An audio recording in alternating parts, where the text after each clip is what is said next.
Welcome back to another episode of Flawless Plan Garage, where today we're going to introduce you to a new project, the ultimate family vehicle. But first, I want to thank today's sponsor, my day job. My day job pays my bills and lets me screw around with silly projects on the side. And I want to thank today's special sponsor, my nephew, who's also holding the camera for me today, which is a fun luxury to have on this channel, who made me this awesome shirt, which I actually have merch now. I have one merch, and awesomely, I don't know how he managed to pull this off, but the flawless plan for the shirt, as you can see, is maybe not quite as centered as maybe a different flawless plan would have been, but I love it. Anyway, so to introduce this project properly, you have to understand that for me, this is the ultimate family road trip vehicle. And for me, what that means is several fold. I've got 3 kids and a wife. I live in the Midwest, and when I do dumb, long road trips, half the time it's to go get some stupid broken project car and tow it home from clear across the country.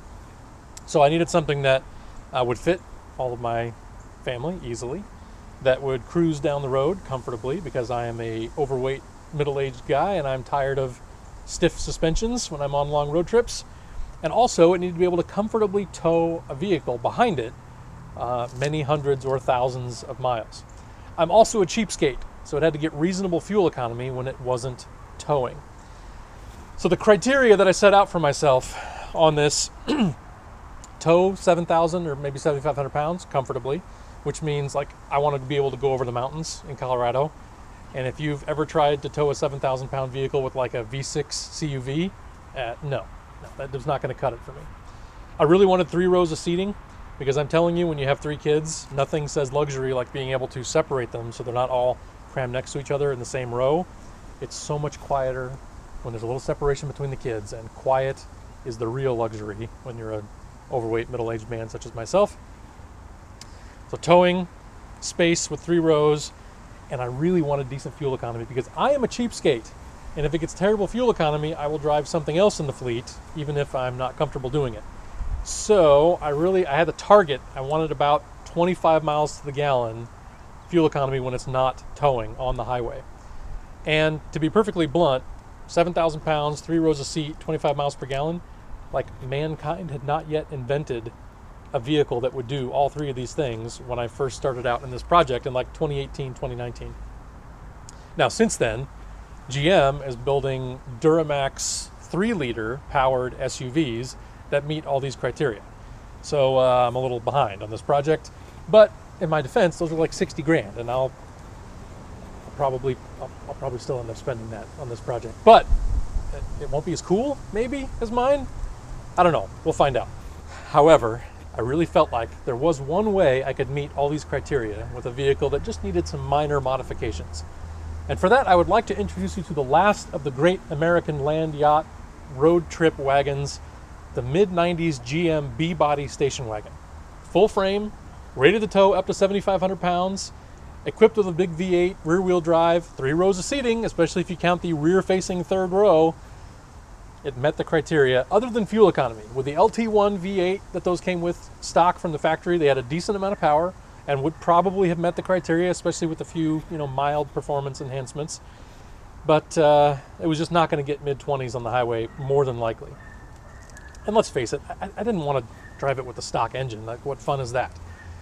So I went on the hunt for a B-body wagon with the plan to repower it with the mild modification of installing a Duramax 6.6 liter turbo diesel V8.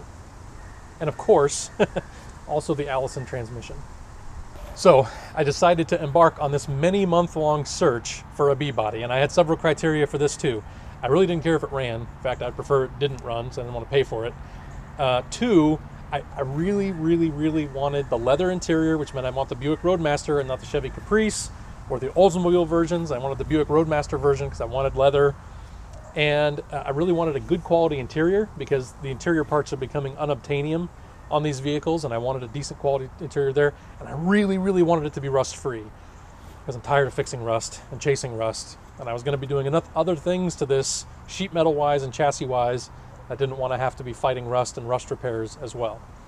So it took several months of searching. But eventually, one did pop up in Craigslist in Las Vegas with a blown head gasket, with no rust, and with a very, very decent interior, especially the seats, given the history in Vegas. So I did the obvious thing and immediately hopped on a plane for Las Vegas. Now, you might be wondering to yourself, how did I plan to get a car with a blown head gasket home almost 1,300 miles from Las Vegas to Nebraska? Well, don't worry, I've got a very simple plan. You see, a friend of mine was also looking for a truck, so we shopped and found a few options for 3/4 ton trucks and 3/4 ton Suburbans for him in Las Vegas. And I figured, while I was in the area, I might buy something for myself to drive as well. So we rented a car and went to look at the Suburban for my buddy, and it looked pretty good, except for the minor issue of dumping fuel at an alarming rate all over the ground from back by the fuel tank. The seller was not real excited to see this. He had actually just driven it to work that morning, but he decided to go ahead and have his brother, who had an auto shop nearby, take a look at it and see if he could fix it that afternoon. While he did that, we decided to go take a quick look at an Escalade that I had my eye on.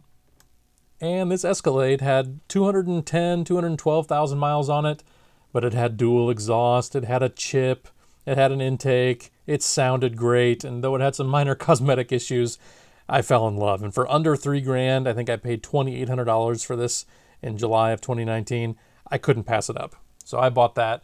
And then we ran over to U-Haul and grabbed a tow dolly to get the wagon. Here we are, a Roadmaster with a blown head gasket in its natural habitat, and with a tow vehicle that I bought 3 hours ago. Nothing could possibly go wrong. I was ecstatic. The wagon was exactly what I was looking for. I was very happy with it and paid the seller the price we had previously agreed on. We just had one minor issue, and that was that there was not room in his driveway to get it loaded up.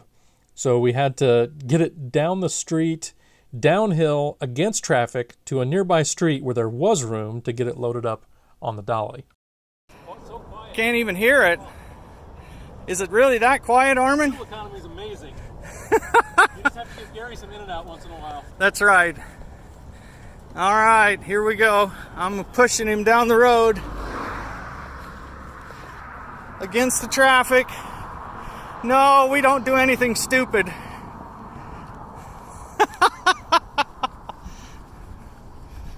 All right. Now will it stop? Well, the brakes work pretty well, actually. That'd be a good spot right there.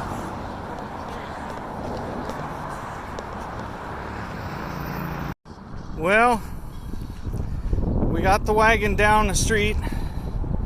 Armin went back to get the Escalade. He says this thing rides so nice that I should probably just climb in it and ride the rest of the way back to Lincoln inside here in no air conditioning. But I don't think I will. It is extremely clean though.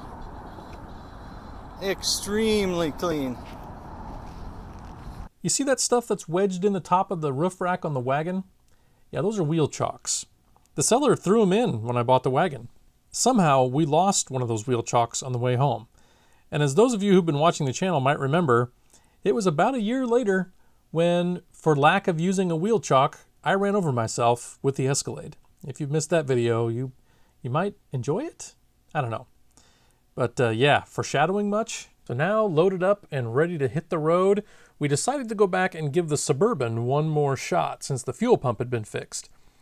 And within a mile of the test drive, it immediately started spewing coolant everywhere. But we were not to be deterred. We went ahead, bought some parts, fixed the coolant leak in the parking lot, and late that night, we were all rigged up and ready to head for home, having successfully purchased 3 cars in a single day and haul them home 1,300 miles over the Rockies from Las Vegas. That's it for today. Thanks for watching. I really appreciate it. And if you enjoy it, consider sticking around for what will hopefully be a fun project and hopefully someday actually run and do all the things it's supposed to do. Because together we're going to find out whether a Duramax turbo diesel V8 actually fits in a Buick Roadmaster. But spoiler alert, it does not. It really, really doesn't fit. But thanks. See you next time.